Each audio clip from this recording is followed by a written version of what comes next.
हर इंसान की इच्छा होती है कि वो अमीर बने, उसके पास इतना पैसा हो कि वो अपनी सारी ख्वाहिशों को पूरा कर सके। लेकिन 95% लोग सिर्फ सपना देखते रह जाते हैं और 5% लोग उसे सच बना पाते हैं। ऐसी कौन सी चीजें हैं जो एक व्यक्ति को अमीर बनाती है, उसे अमीर बनने में, उसे अमीर बनाए रखने में हमेशा मदद करती है? ऐसा कौन सा फॉर्मूला है जो अमीर लोगों को पता है, आपको नहीं पता है? आज हम उसी विषय में बात करेंगे। हर व्यक्ति की ख्वाहिश होती है कि जब भी वो पैसा कमाना शुरू करे तो वो अपनी सारी की सारी पुरानी ख्वाहिशों को पूरा करने लगे, और यही होता भी है। जैसे ही उसने पैसे कमाना शुरू किया तो उसके मन में आता है कि मैं अच्छा सा मोबाइल ले लूं जो मैंने सपना देखा था, मैं अच्छी सी कार ले लूं जिसका मैंने बहुत सपना देखा था, मैं अच्छा सा बंगला बना लूं, घर बना लूं जिसका मैंने बहुत समय से सपना देखा था। और इन्हीं सपनों के चक्कर में वो कुछ ऐसे बेसिक नियम भूल जाता है जिसकी वजह से वो अमीर बनने की बजाय और ज्यादा गरीब हो जाता है। उसके पास बहुत ज्यादा पैसा होने के बजाय बहुत ज्यादा उधारियां उसके ऊपर आ जाती है। तो यदि आप अमीर बनना चाहते हैं और उधारियों से बचना चाहते हैं तो इन नियमों को फॉलो कीजिए। इस बात को बड़े से बड़े लोग मानते हैं कि जितना भी आप कमाते हैं उसका 10% या फिर 10वां हिस्सा हमेशा बचाइए। यदि आज पैसा बचाओगे तो कल मौज उड़ाओगे, इस बात को हमेशा याद रखना। यदि आप 10 रुपए कमाते हैं तो 1 रुपए बचाइए, 100 रुपए कमाते हैं तो 10 रुपए बचाइए, 1000 रुपए कमाते हैं तो 100 रुपए बचाइए। लेकिन इस नियम को कभी भी छूटने मत दीजिए। कई लोग या तो इस नियम को जानते ही नहीं है या फिर जानते भी है तो वो कुछ समय तो ऐसा करते हैं लेकिन उसके बाद सेविंग करना छोड़ देते हैं। और दूसरी और सबसे महत्वपूर्ण बात है कि आप अपने बचाए हुए पैसों को सही जगह पर बहुत सोच समझकर इन्वेस्ट कर सकते हैं।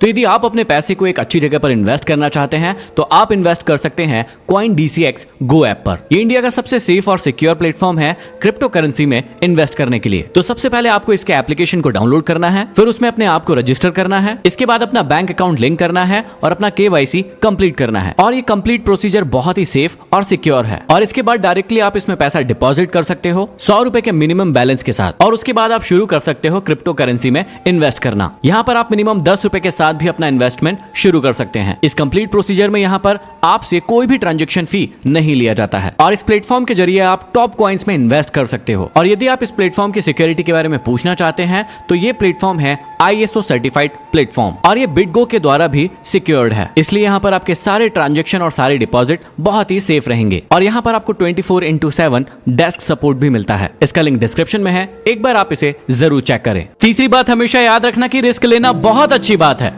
लेकिन ओवर स्पेंड करना गलत बात है। कई लोग ओवर स्पेंड करने को रिस्क से रिलेट कर लेते हैं। आप सभी ने जरूर सुना होगा कि जितनी चादर है सिर्फ हमें उतने ही पैर पसारने चाहिए, उतने ही पैर फैलाने चाहिए।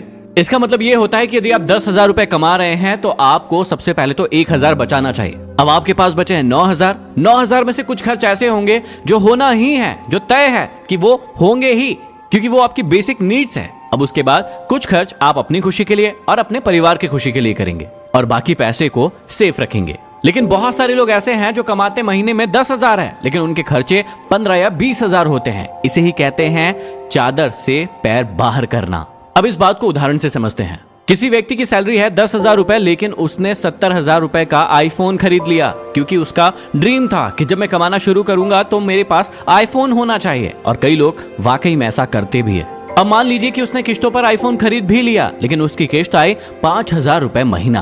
अब 10,000 में से 5,000 किश्त में चले गए, सिर्फ 5,000 बचे हैं। 5,000 में से भी उसको 1,000 बचाने, उसके पास 4,000 बचे हैं। अब सोच कर देखिए कि उस 4,000 में क्या करेगा। अब आप सोच रहे होंगे कि अमीर लोग भी तो लोन लेते हैं, फिर क्या प्रॉब्लम है? प्रॉब्लम यह है कि आप लोग समझते ही नहीं है कि अमीर लोग लोन लेते क्यों हैं।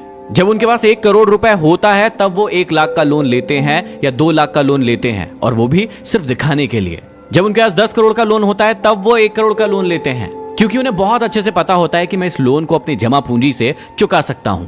लेकिन एक नॉर्मल व्यक्ति सोचता है कि मैं अपनी कमाई से अधिक का लोन ले लूं और उसे कमा कमा कर चुका दूंगा। लेकिन जीवन में कुछ भी निश्चित नहीं है। आज आपके पास जॉब है, कल नहीं है। और इसीलिए आपने देखा होगा कि कई लोगों के घर बिक जाते हैं, कई लोग नई कार लेते हैं, थोड़े दिन के बाद बैंक वाले उनकी कार उठा ले जाते हैं। सोच कर देखिए कि ऐसा क्यों होता है। वो इसलिए होता है क्योंकि उन्होंने अपनी आय से ज्यादा खर्च करने के बारे में सोचा। तो सबसे पहली चीज जो आपको समझ में आई होगी कि आप जो भी कुछ कमा रहे हैं उसका 10% हिस्सा हमेशा सेव करें, बचाएं। दूसरा, यदि आप ओवर स्पेंड करते हैं, अपनी चादर से बाहर पांव लेकर जाते हैं तो उसको रोकिए। जितना पैसा है उसमें गुजारा करना सीखिए या फिर अपनी इनकम को बढ़ाने के बारे में सोचिए।